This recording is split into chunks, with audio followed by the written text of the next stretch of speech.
Well, hello there. How is everyone? I hope you're all well. You amazing, beautiful, wonderful people. And like I say, you are looking absolutely amazing today. And it's terrific Tuesday. Gotta love Tuesdays, haven't you?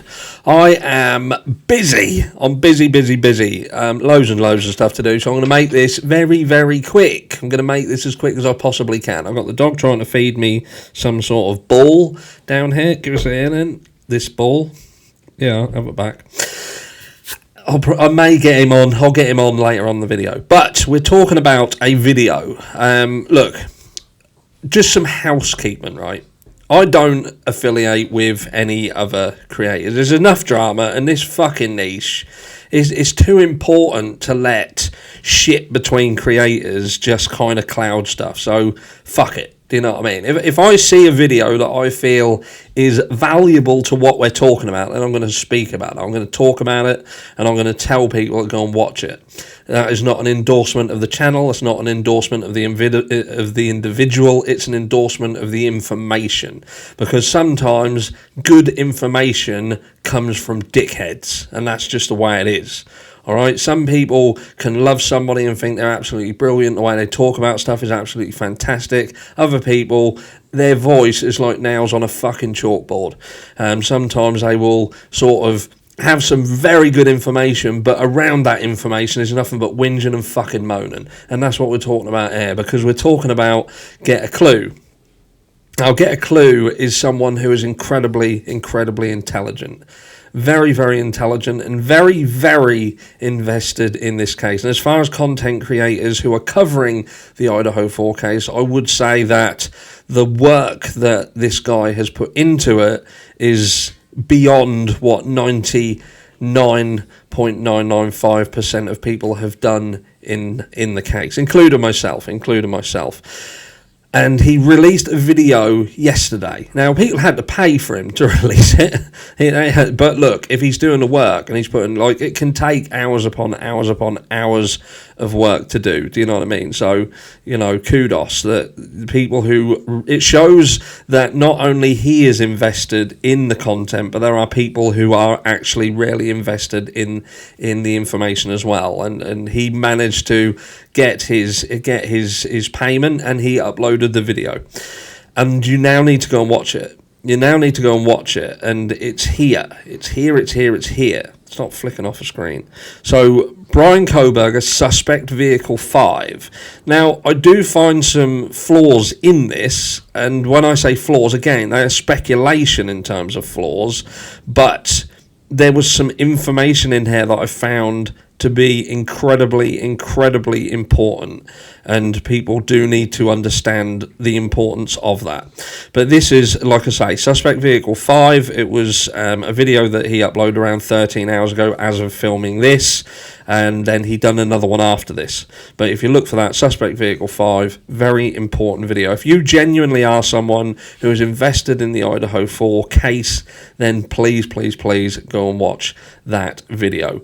But what in essence it's doing, it's showing that there are multiple vehicles around the 1122 King Road property on the night that the crime happened, not just the white Hyundai Elantra.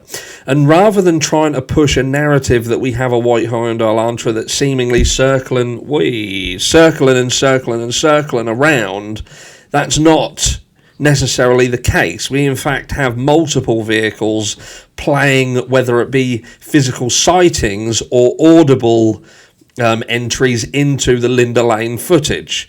And the two things that I will say first of all is, look, we have always known in the PCA that the white Hyundai Elantra has been classed as Suspect Vehicle 1.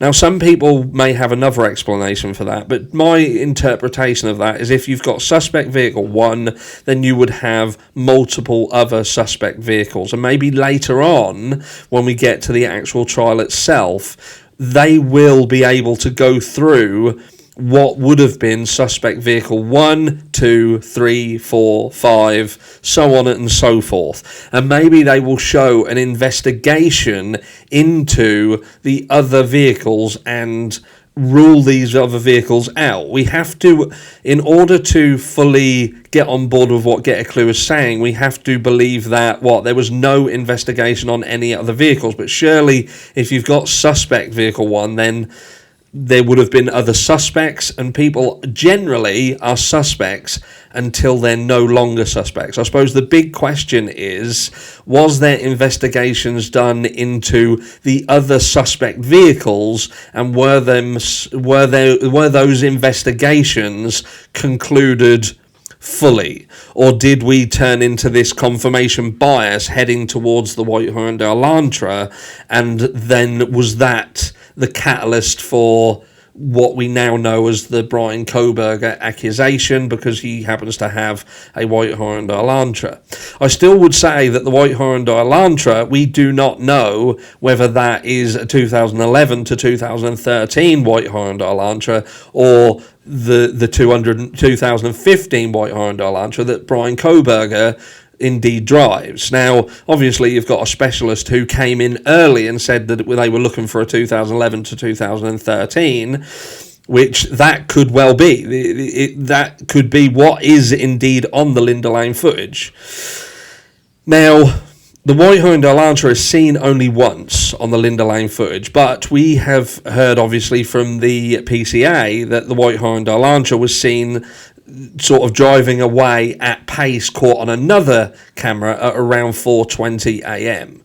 The interesting thing that that Get a Clue raises is there is an audible indication around the time that would have matched the white Hyundai Elantra leaving. It would seem that there was 2 thumps that would indicate potentially 2 door closing on the vehicle. Now, we don't know whether that is indeed the white Hyundai Elantra, but around the time that they're saying the white Hyundai Elantra was seen streaming away, there was 2 doors. Now, what was that? Could that be that someone was being picked up? This is something that Get a Clue says. We don't know. We can only speculate. But bearing in mind that a large proportion of speculation around this case is whether this could have been done by one person, there you have it. And I'm not going to go into full details of what Get a Clue talks about in terms of suspect vehicle 5, but there is a vehicle that there is an audible indication of said vehicle, and it's a vehicle that could have played a very important role in this crime. And there are connections of such a vehicle to other individuals potentially on the peripheral of this case. But again, like I say, I'm not fully endorsing what Get a Clue is saying. What you have to do is you have to assume that law enforcement didn't do their due diligence with the other vehicles and fully execute a investigation into each of these vehicles that gave a very clear and detailed version of their events of the evening that meant that they couldn't have been someone who was involved in the crime. And this is one of the things that worries me as well. Ann Taylor has not said that Brian Kohberger was not around 1122 King Road. Ann Taylor has kind of alluded to the fact that he wasn't around the 1122 King Road property at the time of the crime. So what does she mean by that? Does she mean that on this specific evening he wasn't in the area full stop, and therefore that covers her saying he wasn't there at the time of the crime? Or is she saying that he was there at some point during the course of that evening, but she's going down the route of she doesn't believe that the crime happened at the time with which his car was seen, and she's acknowledging that it was indeed his car that was seen? Let me know what you believe. What do you believe Ann Taylor is saying? Remember, at the moment, Ann Taylor's sort of train of where she's going is there is no connection between her client and these individuals, which, okay. She's also saying that Brian Kohberger was not in the area at the time of the crime. What does she mean? Does she mean that he wasn't there the entire evening, or that he was in Moscow at some point, but she's going to try and shift that perhaps this crime happened at an earlier time frame that's going to push Brian Kohberger out of, because I feel she's going to have a harder job with that. I feel like, and this is something that Get a Clue alludes to, and that is that I feel that Ann Taylor has got to get over this white Hyundai Elantra situation. they need to detach Brian from the white Hyundai Elantra that's seen on the Linda Lane footage, because that's a problem. People think that the white Hyundai Elantra is indeed Brian Kohberger's.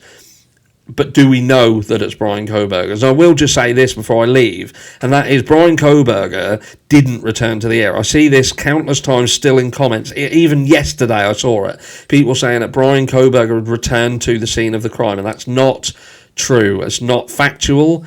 They believed his phone pinged in the area, but he was not in the area. So again, that shows and brings into question the accuracy of phone pings and the how can I say, how far you can be away from these towers and be shown to be in an area. And this is important because, remember, law enforcement have stated that Brian Kohberger's phone was out of range. They even said that he had potentially switched his camera off, switched his phone off during this crime, which that feeds into them not being able to, it goes into their favour, do you know what I mean? It's almost like, oh, that's handy, so his phone was off, rather than if his phone was on that pinged in the area. That doesn't necessarily mean that he was in the area, because they had to say that the following day it pinged that he was in the area, but they know he wasn't in the area, do you know what I mean? So we don't know. The phone situation is problematic, and we still know that Ann Taylor is waiting on that phone information.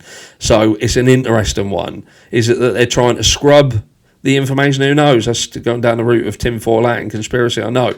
But we've been told he turned his phone off. It doesn't mean he did turn his phone off. His phone could have been out of battery, could have just generally been out of signal or away from that area because he simply wasn't in the area. Who knows? But go over and watch that video. Go and watch it if you are invested in this case whatsoever, and come back and let me know. I'll tell you now, if you're involved in this case and you're genuinely interested in truth and justice, it's going to blow your fucking mind. And I'll catch you all tomorrow.